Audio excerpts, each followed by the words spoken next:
नमस्ते प्यारे बच्चों। तो हम देख रहे थे एड ग्रेड अभ्यास पुस्तिका कक्षा 8वीं की भाषा भारती। इसके जो है हमने 1 से 5 तक के सभी अध्याय अच्छे से समझ लिए थे। आज हम इसका अगला अध्याय समझेंगे। यदि आप किसी कारणवश है जो पिछले अध्याय थे वो नहीं समझ पाए हो, या फिर मान लीजिए अपनी इस ग्रेड में नहीं लिखा है उनको, है ना, तो इसके डिस्क्रिप्शन में लिंक दी है, वो लिंक पर जाकर के आप ये जो है सभी अध्याय यहाँ पर जाकर के देख सकते हैं। देखिए, तो आज हम समझेंगे इसका जो अगला पार्ट दिया गया है। ये पूरी वर्क बुक है हमारी, वो वर्क बुक में हमें इसको भर लेना है, ठीक है ना। तो इसका जो अगला अध्याय है इसका नाम है भक्ति के पद, ठीक है ना। पार्ट 5 तक हमने इसके कंप्लीट किए थे, मुक्तानंद जी तक। आज इसका हम भक्ति के पद जो दिए गए हैं इनको हम आज कंप्लीट करेंगे। तो देखिए, समझिए इसे। तो यहाँ देखिए, ये दिया गया है पार्ट 6 भक्ति के पद, और इसमें भक्ति के पद में पूर्व तैयारी, इसमें जो सामान्य छंद दिए गए हैं इनको बाकायदा लयबद्ध से तरीके से हमें इनको पढ़ना भी है। तो किस प्रकार से जो शोर था और छंद पढ़े जाते हैं, दोहा किस प्रकार पढ़े जाते हैं, तो इन सब में क्या क्या होता है, ये सारी चीज़ें इस पाठ के माध्यम से हम सीखेंगे। तो यहाँ देखिए, कुछ बहुविकल्पीय इसके प्रश्न दिए गए हैं।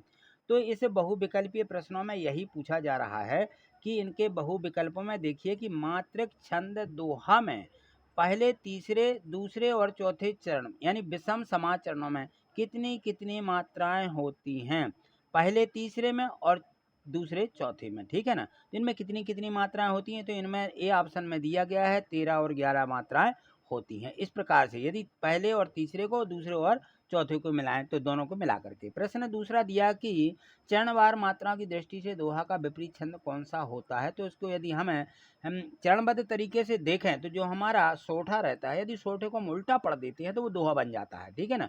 और दोहे को यदि हम उल्टा कर देते हैं तो वो सोठा बन जाता है। तो इस प्रकार से दृष्टि से दोहा का विपरीत सोठा होता है और सोठा का विपरीत दोहा होता है, ठीक है। तो यहाँ देखा प्रश्न तीसरा, मेरो मन अनंत कहाँ सुख पावे। इस पद के रचयिता कौन है। तो ये सूरदास जी ने लिखा है कि मेरो मन अनंत कहाँ सुख पावे, ये सूरदास जी का पद है। अब देखिए, इसमें दिया गया है प्रश्न चौथा कि कमल का पर्यायवाची नहीं है। देखिए, कमल का पर्यायवाची क्या नहीं है ये हमें देखना है। नीरज, नीरज ये कमल का पर्यायवाची है। जलज, क्योंकि ये जल में होता है इसलिए इसको जलज भी कहते हैं। अंडज, ठीक है ना, तो इसका पर्यायवाची अंडज नहीं है। पंकज, पंकज जो हमारा यानी कहना चाहिए उसमें कीचड़ रहता है उसको पंकज बोलते हैं, तो इसको हम पंकज ही बोलते हैं कमल को। तो इस प्रकार से ये रहता है। अंडज जो है इसका पर्यायवाची नहीं है, बाकी सभी पर्यायवाची हैं। यहाँ देखा प्रश्न 5 में अति लघु उत्तरीय प्रश्न दिए गए हैं। अधम का उद्धारक किसे कहा गया है। अधम जिसे कहते हैं उसका उद्धारक कौन है। अधम का उद्धारक जो है ईश्वर को कहा गया है। ये अधम कैसे भी कोई भी लोग हों, सबका उद्धार ईश्वर करते हैं, ऐसा कहा गया है। अब यहाँ देखें प्रश्न 6वें में आया है कि प्रभु जी तुम घन बन हम मोरा। पंक्ति में घन का अर्थ क्या है। तो घन माने बादल होते हैं, है ना। तो इस पंक्ति में घन का अर्थ है बादल। घन, घावना, घन, घन पूछा गया है, ठीक है ना। घन का मतलब होता है बादल। गिरधर नागर किसे कहा गया है। तो गिरधर नागर भगवान श्री कृष्ण को कहा गया है।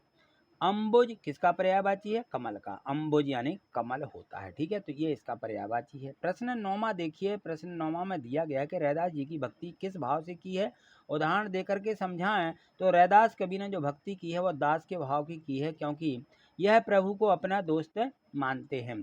प्रश्न 10 में है कि मेरो मन अनंत कहाँ सुख पावे पद के अनुसार सुख कहाँ प्राप्त हो सकता है, बताइए। तो इस पद के अनुसार जो है सुख भगवान श्री कृष्ण की भक्ति में ही मिलता है। इस पदों में ऐसा कहा गया है।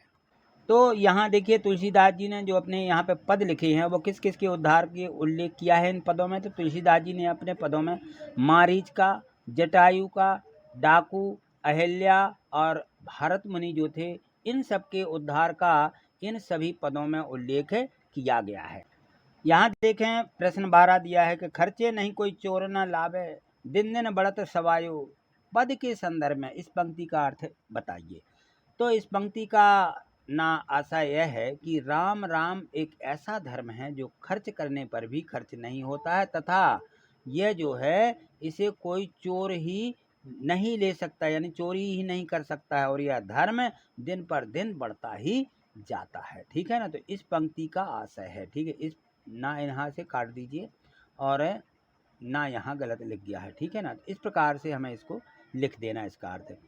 तो यहाँ अगला प्रश्न देखिए, अगला प्रश्न दिया गया है, इसमें है कि भक्त जो रैदास भक्त हुए हैं भक्त रैदास ने भगवान से अपना संबंध स्थापित करते हुए किस किस को अपने में इसको जोड़ा है? तो रैदास जी ने भगवान से अपना संबंध सॉरी यहाँ पे देखें तो यहाँ थोड़ा सा सुधारना था, यहाँ गलत लिख गया। यहाँ देखें इसमें है कि रैदास जी ने भगवान से अपना संबंध स्थापित करते हुए कहा है, यदि प्रभु आप चंदन हैं तो मैं क्या हूँ? पानी हूँ। यदि आप भगवान से कह रहे हैं कि यदि आप बादल हैं तो मैं मोर हूँ।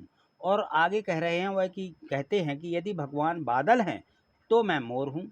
इसी प्रकार रैदास जी अपनी दास भाव की भक्ति को प्रकट करते हैं। ठीक है, तो इस प्रकार से भगवान ऐसे संबंध भक्त रैदास ने किया है।